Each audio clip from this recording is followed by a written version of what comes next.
en Bogotá, ¿no? Para ver esas estrategias de recuperación que se deben adelantar en este ecosistema. Profesora Ángela Parrado, muy buenos días, bienvenida de la UD Estéreo. Hola, Joana, buenos días. ¿Cómo les va? ¿Me oyes bien? Sí, sí, la vimos muy bien. Bueno, usted también ha trabajado o está trabajando más bien en ecología del fuego, específicamente en bosques secos y también en esa recuperación y restauración de bosques secos post-fuego. Sin embargo, comencemos hablando sobre esta investigación que ustedes también han realizado. Recordemos también que en 2016, ¿no? También se presentó incendios en el país. Ustedes también hicieron investigaciones, seguimiento también al incendio en Guadalupe. Sí, Joana, muchas gracias. Sí, digamos, cada vez que hay fenómeno del niño, normalmente aumenta el número de incendios en el país, porque hay condiciones mucho más secas, ¿no? Y durante mucho tiempo que hacen que la vegetación, digamos, se seque. Y hay varias zonas, digamos, que son propensas a incendios por factores como la vegetación, además de cercanía a situaciones humanas que pueden generar incendios, sumado a un clima digamos, muy seco durante o prolongados periodos de tiempo, como es lo que ocurre en un fenómeno del niño. Entonces, digamos, dentro de eso estuvimos trabajando. El 2016 hubo muchos incendios forestales también, incluyendo en la zona de los cerros orientales. Uno de esos afectó Guadalupe, ahí pues cerca a Guadalupe, que era como zona de páramo y subpáramo y bosque andino, y ahí estuvimos haciendo seguimiento de la regeneración y cómo era que se recuperaba el sistema, que hemos encontrado unos interesantes, digamos, datos de recuperación, y eso es lo que principalmente se sugiere en muchos casos. A veces entrar a sembrar al otro día y entrar como como se oye en el páramo, que en el páramo de Santurbán, y no sé que nos vamos a sembrar mañana frailejones, no es la estrategia. Hay que esperar un poco a que pasen las condiciones secas que no han pasado, a que el suelo se estabilice, aunque a que como después de esa cascada tan dura que es un incendio, como que todo el sistema se estabilice para ver qué se entra a evaluar. Entonces, eso fue un poco lo que nosotros hicimos, hacerle seguimiento, acompañamiento, mirando qué pasó y ahí, digamos, encontramos una recuperación bastante buena, interesante y lo que entra uno mucho después es a mirar qué especies sí sufrieron mucho y tocaría, digamos, entrar en acciones de enriquecimiento. Claro que sí, y además, digamos, de todo este proceso, de toda esta investigación y esta experiencia, por supuesto, que también les dejó desde el 2016, podríamos hablar que esa restauración ecológica va más allá de una simple reforestación, ¿no? Porque es un proceso que de cierta manera debe considerar esas causas subyacentes de los incendios y no es simplemente una plantación de árboles, por decirlo así, profesora. Sí, sin duda, y menos de árboles en muchos casos, ¿no? Digamos, cuando uno evalúa el impacto de un incendio, uno cree que el incendio es negativo, primero, ¿no? Y no siempre es negativo o su nivel de impacto no necesariamente es tan fuerte en unos sitios como en otros, depende de muchos factores, de la topografía, del clima del momento, no sé si había mucho viento, se movió muy rápido el frente de fuego, mientras que también depende si había mucha vegetación ahí seca, entonces duró, su tiempo de residencia fue más alto. Bueno, hay una cantidad de, digamos, de variables inciden en el impacto de un incendio cuando ocurre, lo que hace que sea desigual eso se llama severidad, su nivel de quemado.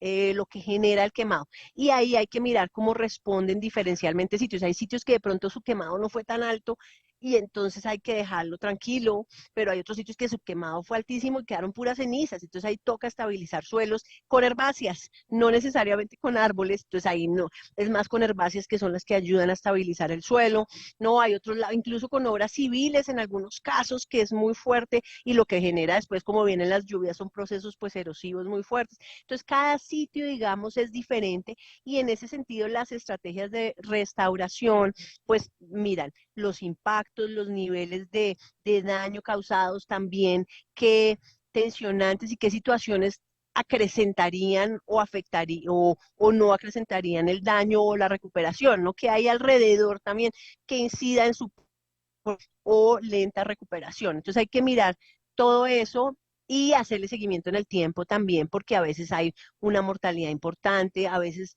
cuando hay incendios parece que no se hubiera muerto nada, por ejemplo, pero entonces los árboles quedan tan cascados que entran insectos y entran insectos o que terminan medio muertos, que se terminan muriendo después en el tiempo. Entonces eso hay que hacerle mucho seguimiento y también tener cuidado de que no vuelvan a ocurrir nuevos incendios en esos sitios que están en recuperación. Con los buenos días, Ángela, la saluda Alejandra y tengo una pregunta Hola para Alejandra. usted y es, hablemos solamente de Bogotá, ¿cómo se prepara Bogotá para estos incendios forestales? Porque esto no pasó solo ahorita, sino que va a seguir pasando como en años pasados. ¿Cómo nos estamos preparando para enfrentar estas situaciones? Yo creo que hay que cambiar un poco la mirada de preparación ante los incendios. Igual eso necesita inversiones importantes y tener mucho más claro el paisaje. Una de las, digamos, algo que pasa es que los incendios no son malos todo el tiempo, ni en todos los ecosistemas del mundo los incendios son negativos.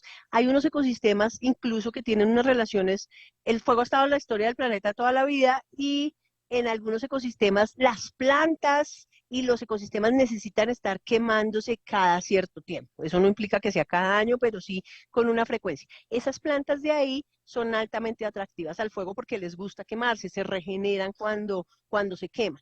Esos son en ese sentido, los eucaliptos, los pinos, el mismo retamo que es una invasora, las acacias, esas especies que fueron sembradas, digamos aquí, porque pues estaba muy degradados los suelos de la montaña y de la reserva. Se sembraron hace 100 años, 60 años para recuperar esos suelos, pues vienen de zonas que son altamente afines a fuego y por ende ellas son altamente afines a fuego. Una de las propuestas es reemplazar, digamos, gradualmente toda esa vegetación a vegetación nativa, que no es, digamos, que no es afín a fuego, que es menos inflamable, que maneja mejor las humedades, bueno, una cantidad de características que la hacen menos inflamable, pero eso va a ser muy difícil. Entonces, un plan, sin duda, y en el que la Universidad Distrital está participando o diseñó el diseño de toda la parte de restauración y reemplazo de las especies, lo hizo el profesor Jaime Usa, un trabajazo, pero es el diseño. Esa es una parte. Pero por otra parte, mientras algún día de pronto tal vez cambiamos toda esa cobertura de pinos y eucaliptos, que igual es un valor de Bogotá y que te genera su tiempo y que son miles de hectáreas.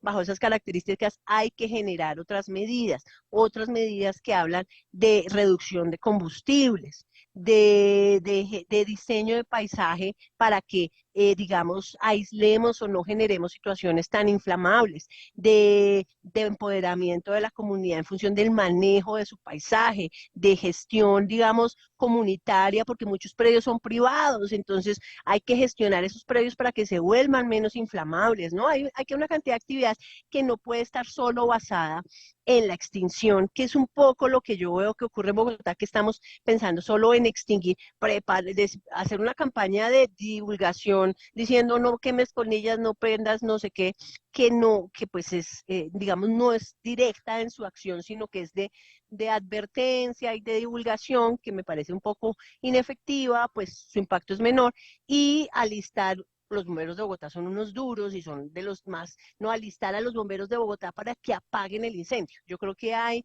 que generar estrategias de bajar combustible, claro, de conocer más a fondo las causas, porque son diversas las causas de los incendios. Por unos lados, por acaparamiento de tierras, en otros lados, por accidentes, en otros lados, porque la gente vive ahí adentro y cocina con leña, en otros lados, por el turismo. Entonces hay diferentes causas y que hay que bajarle. Entonces no siempre se va a poder apagar el incendio, pero sí que su impacto sea menor. Generar sistemas menos inflamables, que es un poco hacia donde tenemos que ir en la gestión y que me parece que ahí nos falta todavía mucho, y eso es articulación también entre instituciones, ¿no? Nos falta mucho por avanzar. Ángela, muy buenos días. Teniendo en cuenta todo esto que usted nos viene informando, ¿cuál sería el tiempo promedio para que se pueda recuperar toda esta vegetación que terminó siendo afectada por los incendios en días pasados? Pues el impacto en realidad no es muy grande, no alcanzan a ser 60 hectáreas, y 60 hectáreas creo que la mayoría cultura de pinos eucaliptos, de plantaciones de pinos eucaliptos. Entonces ahí más que recuperación, porque digamos son las que son altamente inflamables, lo que toca es ahí hacer, es mirando el impacto y la severidad del incendio, empezar a hacer cambio de cobertura en plantación de especies nativas. Lo que pasa es que yo, según lo que he visto, también hay unas zonas de muy alta pendiente que es muy difícil entrar como para hacer recuperaciones ya de nativas, y ahí el peligro es que se vuelva a instalar otra vez o retamo espinoso, que es muy invasor y altamente inflamable, o las mismas especies, porque yo veo unas zonas que no fue muy alto la severidad, la intensidad, la severidad de quemado, y lo más probable es que esas mismas especies vuelvan a regenerar, que son los pinos. Entonces ahí lo que toca es entrar a hacer manejos forestales, probablemente de entresaca, de limpieza, y empezar a tratar de plantar mirar, pero toca hacer una evaluación más profunda. Ay, creo que ayer hicieron un recorrido que nos invitaron, pero no pude ir para mirar el sitio, pero más que tiempo es un poco cuál es la estrategia y qué se pretende hacer con los sitios quemados, porque eso es lo que te digo, la mayoría son de plantaciones que son las que, digamos, en el tiempo se quieren reemplazar, y creo que es un papayazo para intentar reemplazar algunas. Lo que pasa es que la pendiente puede ser un factor limitante para entrar a algunos sitios a hacer manejo.